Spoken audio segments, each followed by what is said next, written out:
হয়, নিৰ্বাচন লৈ মাত্ৰ কেইটামাহ বাকি আৰু নিৰ্বাচনী আড্ডা চলিছে চিজনগ্ৰাম সমষ্টিত আৰু সংখ্যালঘু অধ্যুষিত এলেকাত কেনেকৈ নিৰ্বাচনী প্ৰচাৰ কৰিছে আৰু হৈছে আৰু চাহৰ কাপ হাতত লৈ তেওঁলোকে কিন্তু নিৰ্বাচনী প্ৰচাৰত ব্যস্ত হৈ আছে।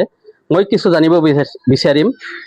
কওকচোন, কি ক'ব এইবাৰ ৰাজ্যত কোনটো দলৰ চৰকাৰ আহিব বুলি আপুনি ভাবিছে? ভোটাৰ ৰাইজৰ ওপৰত নিৰ্ভৰ কৰিব আৰু বিজেপি গভৰ্ণমেণ্টে কিমান উন্নয়ন কৰিছে তাৰ প্ৰতি মানুহৰ বিবেচনা ভোট। আপোনালোকৰ আস্থা আছে না নাই ৰাজ্য চৰকাৰৰ প্ৰতি? যিটো চৰকাৰ গ'ল তেওঁলোকৰ প্ৰতি কেনেকুৱা আশা কৰিছিল আৰু সেইটো পাইছে না নাই? যে যিমানখিনি আশা কৰিছিলো সেইখিনি আমি পোৱা নাই। আপোনালোকৰ সমষ্টিৰ নাম কি?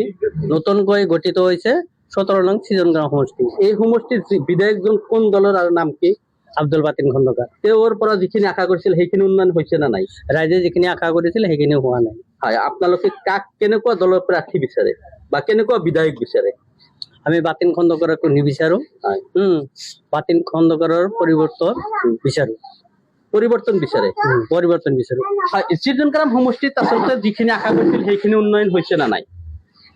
সেইখিনি উন্নয়ন হোৱা নাই, এনে খালি ফেচবুকত উন্নয়ন হৈ আছে খালি। হয়, বাকী কোনো ধৰণৰ উন্নয়ন হোৱা নাই। হয়, কেনেকুৱা উন্নয়ন বিচাৰে বা প্ৰাৰ্থিত্ব কাক বিচাৰে আপোনালোকে? আমি নতুন প্ৰজন্ম যুৱক, আমি যুৱক প্ৰাৰ্থী বিচাৰো। নুৰুল ইছলাম। হয়, আচলতে আপোনালোকে চিজনগ্ৰাম সমষ্টিত কোনটো দলৰ প্ৰাৰ্থী ভাল হলে বা কোনজন বিধায়ক হলে ভাল পাব? এইখন সমষ্টিত আগৰে পৰা ধৰক কংগ্ৰেছৰ আধিপত্য চলি আছে। আমি ভাবো যে কংগ্ৰেছৰে থাকক।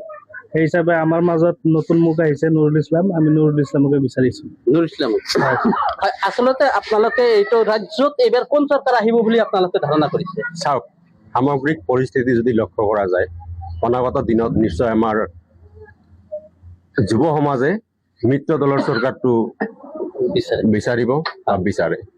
এই সমষ্টিত যিখিনি আশা কৰিছিল সেই বিধায়কৰ পৰা সেই আশাখিনি পূৰণ হৈছে না নাই মানুহৰ? চাওক, আঁচনি প্ৰৱৰ্তন কৰে চৰকাৰে, গতিকে চৰকাৰৰ ফালৰ পৰা যিমান দূৰ দিছে মই ভাবো মিত্ৰজোঁট চৰকাৰে ভালেখিনি দিছে। এতিয়া বিধায়কজনে ল'ব পাৰিছে না নাই সেইটো তেওঁৰ ওপৰত ডিপেণ্ড কৰে। কি আশা কৰে বা কোনজন প্ৰাৰ্থী আপোনালোকে বিচাৰে? প্ৰাৰ্থী চাওক, আমাৰ যুৱ সমাজে যুৱ প্ৰাৰ্থিত্ব বিচাৰে।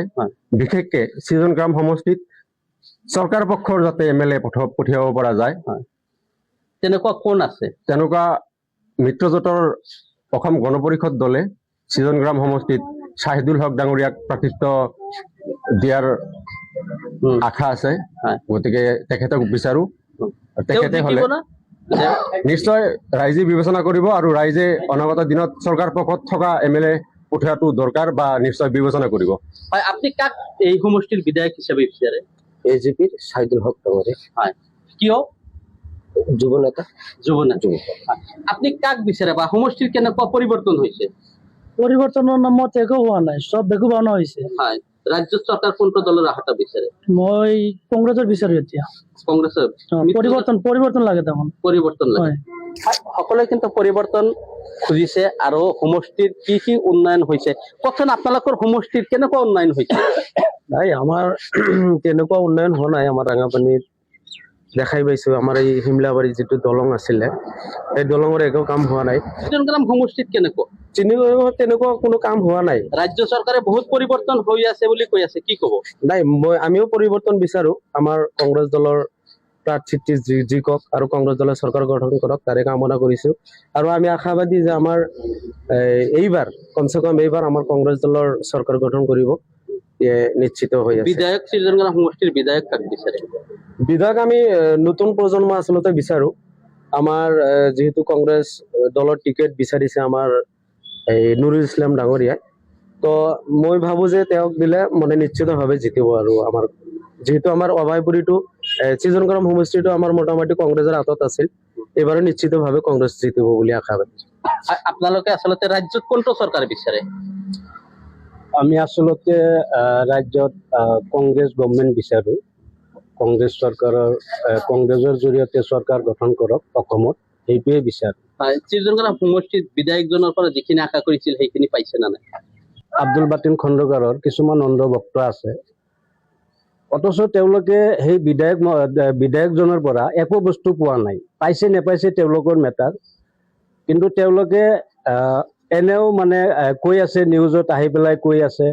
মোৰ এটা ধাৰণা হয় তেওঁলোকক কিবা দিছে নেকি, এনেকুৱা এটা ধাৰণা হৈ আছে। নতুনকৈ কি আশা বিচাৰে? সমষ্টিখনৰ কি কি অভাৱ আছে?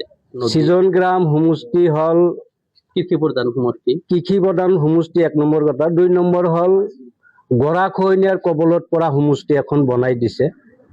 গতিকে ইয়াতে যথেষ্ট কাম কৰিবলগীয়া আছে। তাৰ ভিতৰত প্ৰধান কাম হ'ব গৰাখহনীয়াৰ সমস্যা। ৰাস্তা ঘাটটো নাই বুলিয়ে ক'ব পাৰি। আপোনালোকে যদি ভাৰালিপাৰাৰ পৰা দক্ষিণ ফালে যায়, ইছবপুৰৰ ফালে যদি যায়, ৰাস্তা ঘাট নাই।